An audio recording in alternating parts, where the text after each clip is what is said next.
Hello students, in the previous video we have completed the top view and the front view of the square pyramid. We have also drawn the square hole PQ, R and S along with the extra slant edges O21, O24, O22 and O23. Now we will proceed towards the development of the surface of this pyramid. First, we will develop the surface of the pyramid without assuming that any square hole is present in it. That is, we will just develop the surface of a simple pyramid without any hole inside it. For that, first you have to mark this point O, that is the apex point O, anywhere here. So, I will mark the point O. After marking this point O, you have to draw a line passing through the point O and equal to length O to A. That is, you have to take this length O to A. So draw a line O to A. The length of this line should be equal to the length of this line O to A.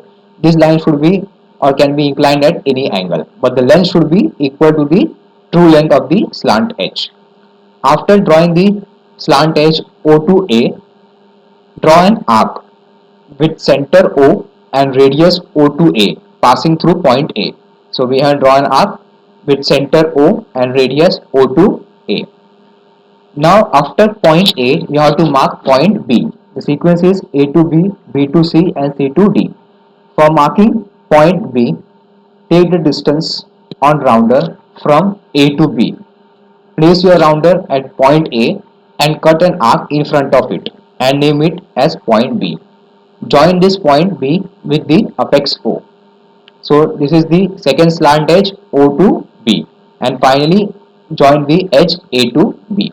Students, since this is a square pyramid, so we have to draw triangles in the lateral surface. For pyramids, whenever you develop the lateral surface, these lateral surfaces will be triangles with the given sides and the slant edges.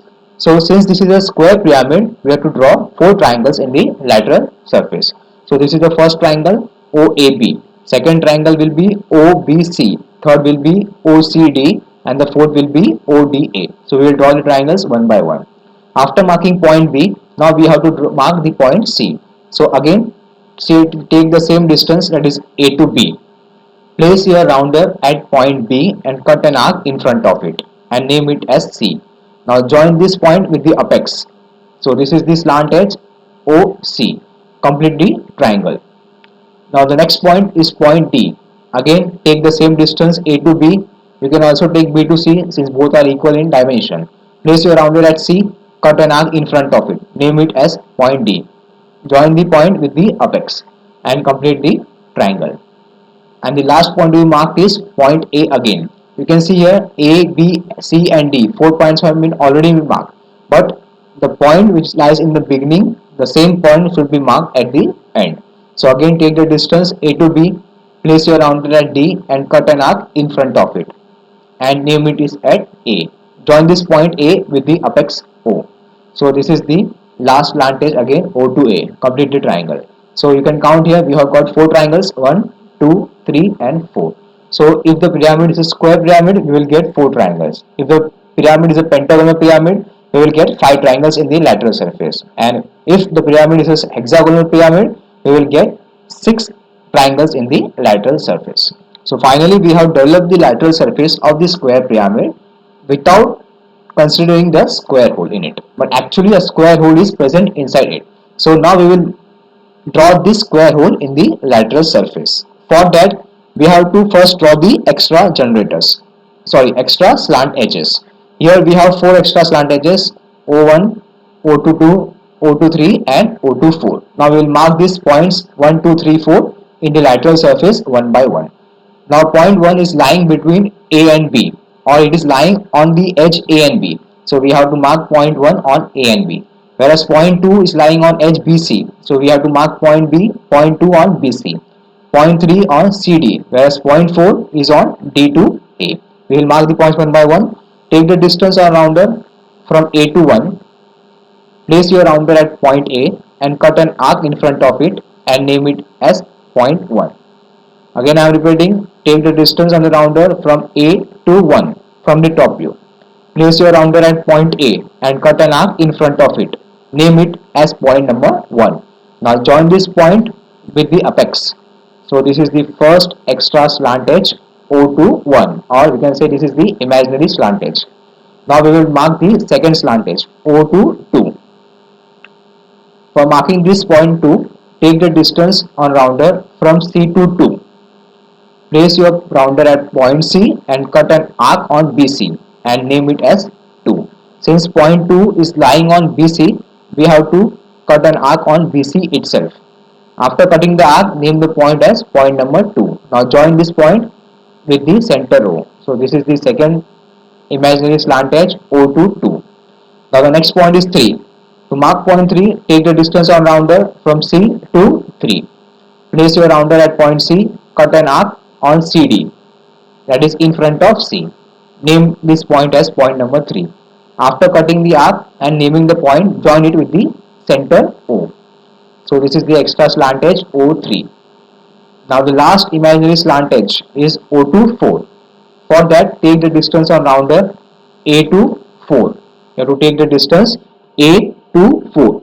Place your rounder at point A and cut an arc. Place your rounder at point A and cut an arc on the side AD, A to D. Since point number 4 is lying on edge AD, so you have to cut an arc on edge AD itself. So place your rounder at point A and cut an arc in front of it. Sorry, behind it. You will get point 4. Now join this point 4 with the apex O.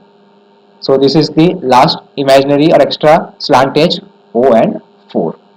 So finally we have drawn all the real slant edges as well as the imaginary slant edges. Now we will mark these points of intersection. First we will mark point Q. Take the distance on rounder O to Q, that is from here to here. Don't take the distance from here to here, that is don't have to take vertical distance. Take the distance from the two slant edge, that is O to Q. Place your rounder at point O and draw an arc from beginning to the end. So I have drawn an arc from beginning to the end.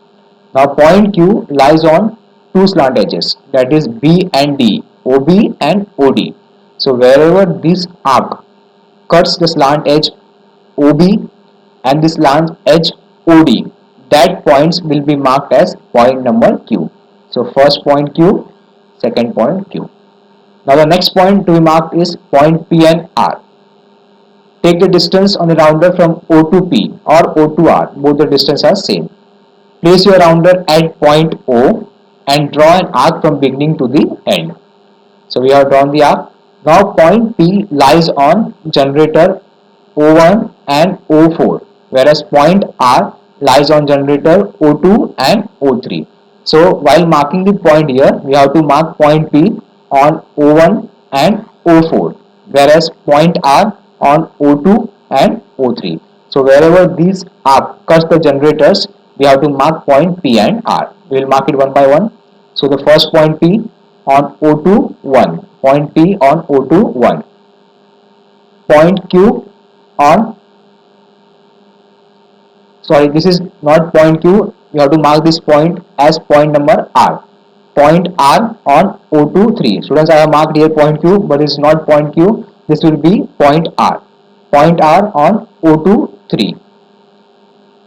Again, point R is on O2 2 also. So point R again on O2 2. So point R will lie on O2 2 as well as on O2 3. You have to change this point and name it as R point.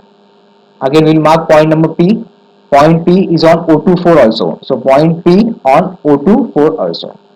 Now the next point and the last point is point S. Point S is lying on OB and OD. So we have to mark point P on OB as well as on OD. So take the distance on rounder from O to S. O to S. Place your rounder at point O and draw an arc from beginning to the end. So we have drawn an arc from beginning to the end. Now wherever this arc cuts the generator OB, this generator, and OD, that will be marked as point S. So the first point S will come here and second will be here. So first point and second point. So finally we have marked all the points of intersection in the lateral surface. Now we have to join the points in a proper sequence. The sequence will be P2Q, Q2R, R2S. Now while joining the points, the point to be noted is that we have to join these points with the help of a straight lines and not curve. Students, in case of cylinder and cones, the lateral surface is a curved surface, whereas in case of pyramids and prisms, the lateral surface is a plane surface. So since the surface is a plane surface, while joining these points, we have to draw straight lines and not curve. So always remember that for prisms and pyramids, you have to join the points by using straight lines. Whereas for cylinders and cones, you have to join the points using a curve. Now we will join the points one by one. Sequence to be followed is P2Q, Q2R, R2S. So P2Q, Q2R, R2S and S2P. So we have completed the square hole in the lateral surface. Again we will join the same points here in proper sequence. While joining the points, always follow the sequence. There will be no mistake in it. So finally we have completed the lateral surface of the square pyramid with the square hole inside it. Now which part of this lateral surface should be dark? You have to darken the line or the slant edges O2A, O2B, O2C, O2D and O2A again. Also you have to darken the sides of the bases A to B, B to C, C to D and D to A. Or basically you can say that the entire outside boundary of this pyramid should be dark. Now inside it the square hole should be dark, that is this should be dark, also this should be dark. But for slant edge O to B, only the part from O to S should be dark and the part from B to Q should be dark. This part inside the square hole should be light as this part is removed due to the square hole. So only O to S should be dark and B to Q should be dark. Similarly, for the slant edge D, O to S should be dark and D to Q should be dark. This portion should remain light because it is inside the square hole or it is not existing. So only this part, upper part O to S and lower part D to Q should be dark. In the front view, this extra slant, this end slant edges, that is O to A and O to C should be dark. Also the base should be dark, that is A to C. So you have to draw a dark line passing through A and C. So basically the outer boundary should be dark, that is the triangle should be dark. Also this square hole should be dark, but this extra slant edge should be light. In the top view, this square should be dark and these slant edges O to A, O to B, O to C and O to D should also be dark. And the slant edges O to B and O to D in the front view should not be dark. Only a part of these slant edges should be dark. That is for O to B and O to D, this part, upper part O to S should be dark and the lower part B to Q should be dark because this portion of the slant edge is not existing. It is removed due to the square hole being drilled inside the pyramid. So only the upper part O to S should be dark and the lower part B to Q should be dark. So finally we have completed the problem. Thank you.